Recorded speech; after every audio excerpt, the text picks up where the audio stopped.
En el módulo anterior hemos visto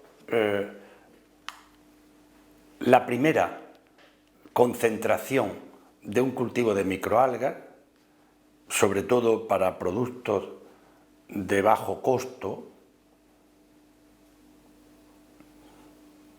la floculación, coagulación seguida de la sedimentación, y vamos a intentar ahora ese lodo que puede tener 20-30 gramos por litro, vamos a intentar concentrarlo más, quitarle más agua.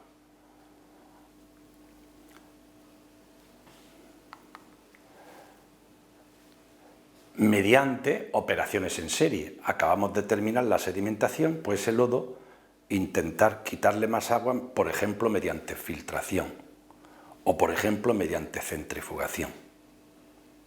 Si necesitamos todavía más agua, quitarle más agua, porque sea un producto que pueda admitirlo, que sea de alto precio, de alto costo, que tengamos que procesarlo en seco, ya podemos utilizar una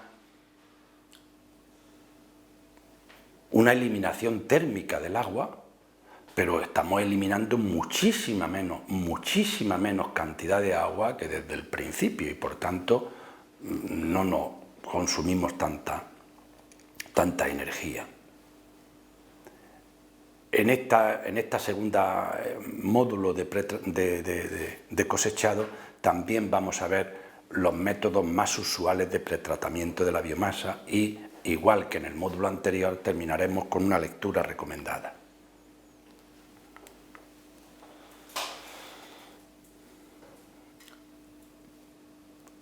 La primera operación para seguir espesando el lodo que tenemos aquí es la filtración. La filtración, esa es la ecuación general de la filtración. El primer término de la ecuación representa la velocidad de filtración, V representa el volumen de líquido que filtramos, T el tiempo, la variación del volumen con el tiempo, es un caudal de filtración dividido por el área del filtro, pues una velocidad de filtración. Es proporcional a la diferencia de presión, esa es la fuerza impulsora de la filtración, y inversamente proporcional a la resistencia que va a ofrecer el medio de cultivo, que es el primer término del denominador, y la resistencia que ofrece el medio filtrante, caracterizadas por alfa y por beta. Beta, la resistencia, eso es muy pequeño, es un orden de magnitud siempre, o uno incluso más que el alfa. Quiere decir que lo más importante, lo que más resistencia va a ofrecer siempre a la filtración es la resistencia que ofrece la propia torta que se va formando en el filtro conforme va pasando el lodo a través del filtro y se va quedando retenida en el medio de filtración. Aquí tienen un ejemplo, seguimos con el mismo ejemplo de la biomasa anterior de nanoclorosis, en el que hicimos esto con un filtro en el laboratorio y eliminamos el 90 y tantos por ciento, más del 97% de agua.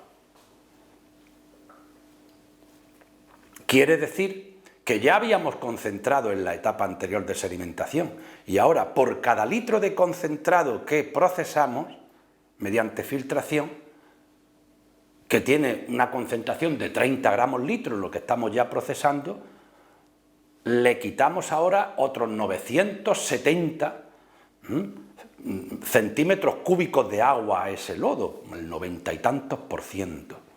Quiere decir que reducimos drásticamente el volumen que tenemos una vez que hemos filtrado ese lodo. Ahí, en la primera figura de la parte superior derecha, esa barra tan pequeña que hay rojita abajo, es realmente el volumen final que tenemos de concentrado, que tiene una concentración de aproximadamente 300, 400, 500 gramos por litro. O sea, ya prácticamente hemos eliminado la mitad del agua. Y esto lo podemos conseguir con un filtro de tambor rotatorio, estas velocidades de filtración necesarias en la industria, con un tamaño de malla de no más de 2 micras de espesor. Y una cosa desde el punto de vista de la experiencia que les puedo decir es que es más sencillo, incluso ofrece menos resistencia a la torta que se forma cuando filtramos un lodo que la torta que se forma cuando filtramos el cultivo directamente, desde partir de 1 gramo litro, porque las células están como más, ofrece mucha más resistencia, es más complicado filtrar, se colmata mucho antes el filtro y tenemos que parar, que si realmente utilizamos un concentrado de lodo. Bueno, este es un tambor, un esquema de un tambor rotatorio. La parte inferior es donde tenemos el lodo que queremos filtrar. Esto va dando vueltas, se succiona, es una filtración a vacío y se va quedando las células en el medio de filtración. Hay una zona incluso para lavar el filtrado y al final hay unas cuchillas que esto es una filtración en continuo. El otro método de espesamiento también muy importante y que se utiliza más todavía que la filtración es la centrifugación de esos lodos. Insisto, para que tengamos todos claros que estamos hablando que vamos a centrifugar un lodo que tiene aproximadamente 30 gramos, 20 gramos, 35 gramos por litro. Y lo vamos a concentrar más.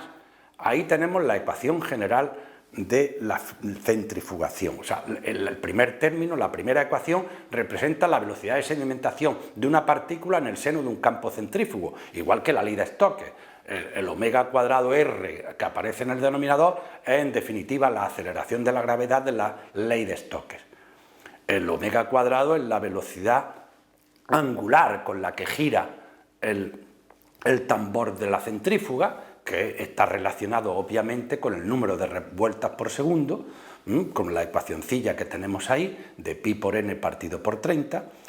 El z es un parámetro que cada vez lo tenéis más, todos lo habéis visto en la bibliografía. El número de g, pues z en definitiva es eso, es el número de veces que la aceleración centrífuga contiene a la aceleración de la gravedad, del 9,8 metros por segundo cuadrado.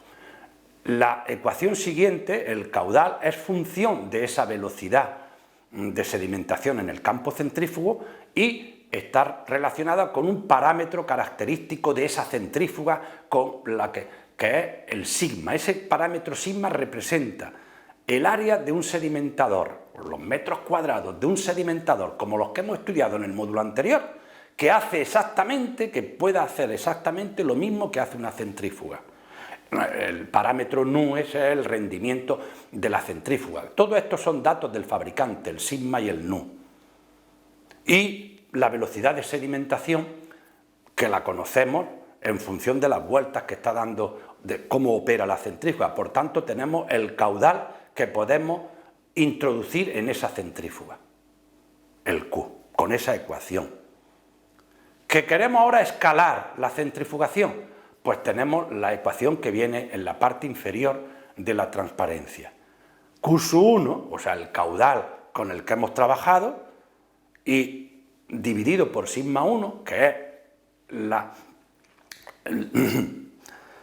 el parámetro característico de esa centrífuga 1, quiero escalarlo a Q sub 2, eso también quiero escalar a Q sub 2, que voy a utilizar un caudal mucho mayor. Y por tanto la única variable de esa, eso también lo conozco, a lo que quiero llegar, y la única variable que queda de la ecuación, la única incógnita es el sigma 2, por tanto ya puedo decirle al fabricante, necesito para esto una centrífuga que tenga una característica sigma 2 de tantos metros cuadrados. Hay un comentario que es interesante verlo porque, como pueden ver, prácticamente el consumo energético de la filtración y de la sedimentación y de la filtración es muy parecido. También lo mismo que en el caso de la filtración, aquí tienen datos experimentales con esa misma microalga de la que hablábamos, marina, y cómo pues también se reduce un 90 y tantos por ciento, más del 97%, la cantidad de agua del lodo, una vez que hemos filtrado, esas concentraciones tan grandes, esto como es una centrifugación discontinua, porque en continuo se consiguen concentraciones mucho menores, un rendimiento en la recuperación del 90 y tantos por ciento, prácticamente del 100%, pero fijaos que hemos conseguido reducir prácticamente la mitad del agua, utilizando ahora una centrífuga mucho más pequeña, que vale mucho más barato, el precio de la centrífuga, y que consume bastante menos. Ahí tienen dos modelos de centrífuga que se utilizan mucho. El de la derecha, una centrífuga de cámara y disco, y ahí tienen una figura, una foto de una de las centrífugas que tenemos en nuestro grupo de investigación, y en la izquierda tienen una centrífuga de tambor rotatorio también, que lo que gira es el tambor, que por dentro lleva unos discos que van girando también y van eliminando, lo pueden ver por la parte derecha de la figura, por la parte inferior, van eliminando el lodo, va cayendo el lodo, y por la otra parte va cayendo el sobrenadante. Y ahí tienen una tablilla con datos de consumos energéticos de distintos sistemas de centrifugación. Bien, si por casualidad, y esto pasa sobre todo con productos de mucho valor o productos bioactivos que necesitamos, algunas veces se necesita estabilizar la biomasa hasta secarla, hasta tener un 5 o un 10% de humedad como máximo. Por cierto, no he dicho desde que empezamos a explicar tanto en el módulo anterior como en este, que todo esto, el cosechado y la estabilización de la biomasa hay que hacerlo lo antes posible y con cierta rapidez. No se puede tener ahí la biomasa en un tanque esperando a que dentro de 3 días... No, eso no se puede hacer porque hay que hacerlo rápido, porque se puede pudrir la biomasa. Puede fermentar, digestión anaerobia y hay gases y, en fin, perdemos todo el cultivo. Esto hay que hacerlo en continuo, sobre la marcha y estabilizando perfectamente para poderle sacar luego el jugo al concentrado que tenemos que procesar. Estaba diciendo, por tanto, relacionado con el secado, que a veces no hay más remedio que secar, y ahí tienen un esquema de un secadero muy habitual en la industria, un secadero de spray. Está en la parte superior izquierda, está la entrada de concentrado procedente de la centrifugación, por ejemplo, procedente de la filtración. El concentrado va entrando, las gotitas, o incluso directamente este secadero puede servir para el concentrado proveniente de la sedimentación. Están entrando en la alimentación, hay una cámara se atomiza, gotitas muy pequeñas que van cayendo en contracorriente con aire caliente. Hay un tiempo de contacto que no va más de 1 o 2 segundos, dependiendo un poco del diámetro de la cámara y por la parte superior, y por supuesto hay que controlar esto muy bien, el diámetro, para que no lleguen gotitas húmedas a la superficie del tambor ese de aproximadamente entre 1 y 10 metros de diámetro a nivel industrial, porque si llegan húmedas se pueden pegar, se forman como... O sea, que cuando llegue la microalga a la superficie de la cámara de secado, llegue seca y por tanto cae, además la circulación es en espiral, incluso en la parte superior todos los gases que van saliendo a continuación tienen un ciclón por si arrastran algunas partículas, y de forma que por la parte inferior derecha va cayendo el sólido y por la parte superior ya los gases sin ningún tipo de polvo, sin ningún tipo de microalga seca. Realmente el producto final tiene una granulometría muy fina, prácticamente son polvos talco.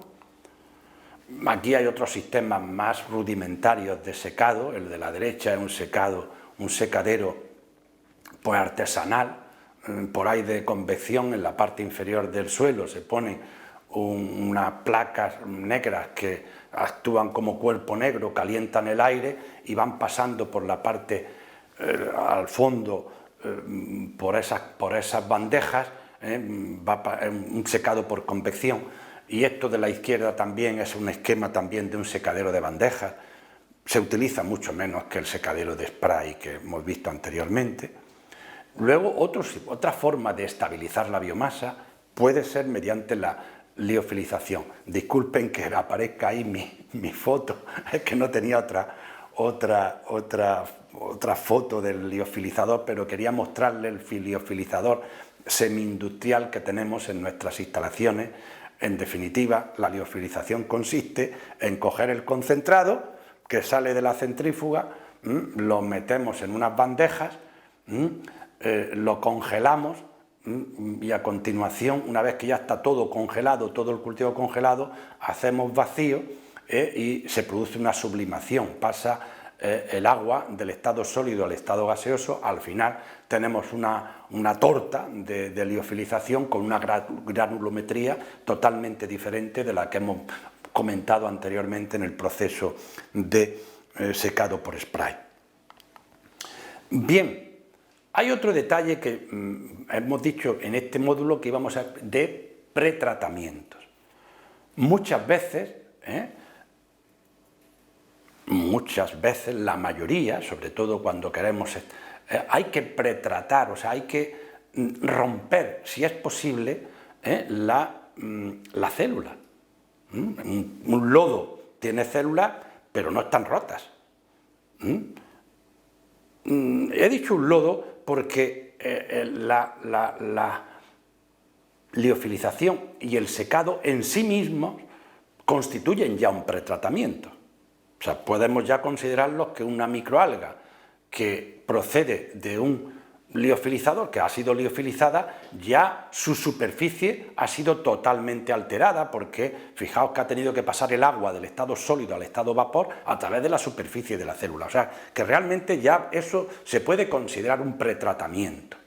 Pero de los pretratamientos que quiero hablarles en unos cuantos minutos ahora son de pretratamientos térmicos, químicos, enzimáticos, típicos de los que se le puede hacer a un lodo, a un caldo de cultivo, a un cultivo que puede tener una concentración entre 15, 20, 30 gramos por litro, no más. Y ahí tiene una pléyade de pretratamientos procedentes de una publicación de hace ya unos cuantos años, y pueden ver, por ejemplo, cómo, fíjense que el pretratamiento número 9, secado por pulverización, que es lo que hemos comentado anteriormente, ya produce en este caso, esta publicación era para extraer carotenoides de una microalga, y ven cómo la extracción es mucho mayor cuando se ha secado por spray o cuando el número 2, que corresponde a cuando el pretratamiento ha sido térmico, un pretratamiento térmico. Hay pretratamiento en autoclave, microondas, ultrasonidos. Bueno, para nosotros creemos que un pretratamiento muy bueno es el pretratamiento mediante alta presión, mediante un homogeneizador que está muy extendido en la industria alimentaria. El esquema y la figura del homogeneizador que tenemos en el laboratorio nosotros es este. En definitiva, lo que consiste es someter al lodo a una alta presión de incluso hasta 1500 bares, 1700 bares. Nosotros lo sometemos a menos presión mediante ese sistema de válvulas que tiene la cabeza por la que se introduce el lodo. En la ecuación que tenemos arriba no tiene mucha importancia, pero sí quiero comentarle que como esto principalmente se utiliza en la industria alimentaria, pues la nomenclatura viene de ahí. VM representa WM, pues la cantidad máxima de proteína que se puede extraer, que tiene el alimento que introducimos ahí, y W es la cantidad de proteína que queremos con este sistema de pretratamiento extraer. N, el número de pases, porque esto puede pasar, el alimento puede pasar varias veces a través de la cabeza del homogeneizador. P es la presión de trabajo. K sub H pues, es una constante del equipo de homogenización. En definitiva, para nosotros este sistema, hoy por hoy, no sabemos si habrá otro mejor, es un sistema muy agradable y que da buenos resultados. Y por último, también recomendar en el capítulo 14 del mismo libro que comentábamos en el módulo inicial de cosechado, viene todo esto con suficiente amplitud y con más ecuaciones, si por alguien está interesado en cuestiones de secado, etc. Y lo mismo también, pero ya no hay tanto. Igual que antes le he hablado muy bien del capítulo 10 del libro editado por Borbisca, ahora ya aquí, de esta parte última de secado, sobre todo, y de estabilización final, viene algo menos. Pero en el primer capítulo, en el 14 del libro de Amorrismo, sí que viene todo esto con De hecho, la presentación está sacada principalmente de ahí.